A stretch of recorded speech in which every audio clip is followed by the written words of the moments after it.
When Sam sees childhood friend Sadie at a crowded train station, their unique spark is instantly reignited.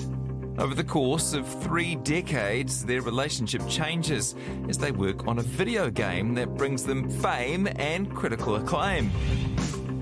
Tomorrow and Tomorrow and Tomorrow has been hailed as an absorbing, format-bending tour de force. A story of betrayal, tragedy, and imagined worlds. It's topped bestseller lists since its launch last year, and Paramount's already paid millions to make it into a movie. So, how did writer Gabrielle Zevin crack the code and reach a high score of #1? Give it up for Gabrielle Zevin! Massive congratulations on this novel, although I sort of feel like everyone in the world knows about this novel. They've either read it or it's sitting on their bedside table ready to go. Do you still get that feeling? Like, do you get that feeling that people are like, ah?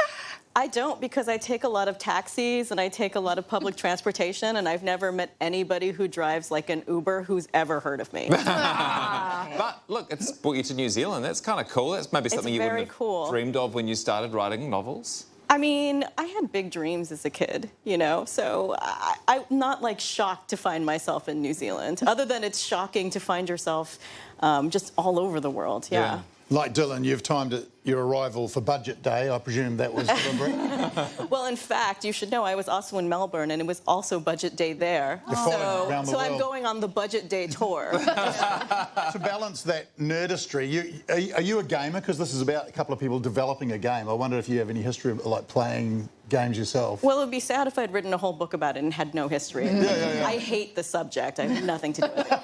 No, my dad was a computer programmer, and so the first video games I ever played came preloaded on like a computer he brought from work. And I remember thinking, wow, I was an only child, and this computer basically solved a problem for me, which was the problem of solitude. Before then, if I was like playing chess, I was doing both sides, or Monopoly, like 4 different people at once, you know. Too sad. We've got loads of people who've come to see you tonight, and of course there'll be more tomorrow morning at the Writers' Festival. What do people most want to talk to you about when they line up and get you to sign a book? What do they want to say to you? They want to talk about everything. So when I'm asked to elevator pitch this, I'm like, it's about love, art, video games, and time. But really, every single kind of person seems to come to my events. And when I wrote the book, it's about these like 2 prickly intellectual people who do something kind of nerdy, which is make computer games. And I wrote it during the pandemic when I kind of thought, hey, maybe I will never have to like have a reader in the future. My main audience was me. But so the thing that's insane is how the book seems to resonate with so many different kinds of people. Old people, young people, all the people. Do you have any advice for young aspiring writers? I have no advice. I have no secrets at all. I have nothing. You know, and in fact, I did a podcast in Australia, and they were like, it was a podcast for 20-somethings, and they're like, hey, you know, you published your first novel 20 years ago. And I was like, no, it was 18 years ago. But yes, I published my first novel some time ago. They're like, but this one is really, really successful. How do we get there faster? And I said, there's no way to get there faster. You just have to like do the work and observe the world and be open to the planet. But did you know when you wrote this one that it was going to be a hit? I knew that when I got to the end of it, that I said to my partner, I absolutely don't care what happens with this book because I felt satisfied with the work. Wow. And there's a thing in the book where I kind of talk about the long period of time when your taste and your abilities don't align, and you kind of just ignore that to kind of keep making art, and that's the only thing you can do.